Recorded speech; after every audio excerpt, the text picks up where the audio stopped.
Greetings fans, friends, and family. Your crafty diva cat here with another works in progress video.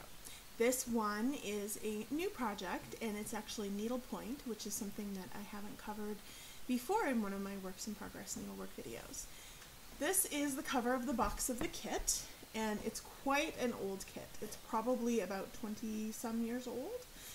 And the story behind it is that my mother-in-law really wanted years ago to do this kit. She fell in love with it, and she worked and worked to convince her mom to buy her the kit, but it's actually two kits. But she never did the two kits, and she passed them on to me. I decided to make them as sort of a family heirloom because it has a little bit of a generational story for our children. So I have begun working on the two kits, and this is the first one, which had already been opened and the threads had been distributed. I'll show you a little bit about that later. And so again, that's the outside, and it is based on a painting, and I'm not sure of the artist right now. I know it's on the rest of the work. I'll have to look that up for you. So this is the chart, and as you can see, I've already completed quite a bit of work on the chart, which you can tell from my highlighting. Most of it is over one, but there are, or over two actually in the canvas, but there are some areas that are over one, which are the blank areas on this chart, because there's a separate chart on the back for those. And the most interesting thing I found about working this chart, and I find it rather charming, is that it's completely hand written. I'm so used to working charts that have been created on a computer, and every little symbol looks exactly the same. Whereas on this chart, let's see if I can get a part of this close enough that you can really get a good look. This chart is all handwritten, which means that each of the little symbols is slightly different, and it can lead to some really interesting problems. For example, there's a symbol on here which to me is pretty clearly a figure, or is pretty clearly a B.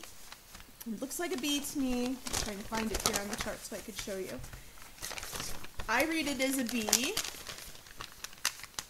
these little ones right there.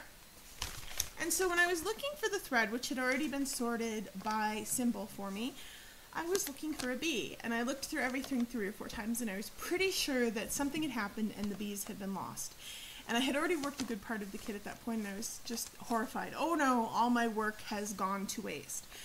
But that isn't the case. It's the case that because it was sorted by someone else, they read the B as an 8, and so it was in a little envelope marked with an 8, which I would have completely passed by, except that at that point where I discovered that there were no B's and I was going to have to figure out something else to fill in that spot, I decided to go through the chart with the symbols and the numbers and figure out if any other envelopes were missing.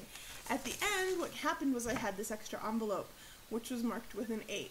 So it was really kind of funny. I spent about an hour trying to figure it out. So that can be a problem. I've never worked a partially done kit, although there was no needlework actually done on it, from somebody else before, but I have thought in the past about buying some kits that were opened but not actually worked at garage sales and the like, and this is just something to watch out for if you end up doing something like that. Double check all the symbols and the threads before you get started to make sure that you understand where everything is supposed to go. So this is where I'm at so far on the finished work. Look at that. Down at the bottom. And it's coming along quite nicely. I have only been working on this for a little over 3 weeks because I was working on the Tuscan greeting cross stitch before this. And so that's quite a lot of work to get done in a little over 3 weeks. You would never get this much cross stitch done in that amount of time. But with doing continental stitch, of course, you're only doing half the work for each stitch as you do with cross stitch.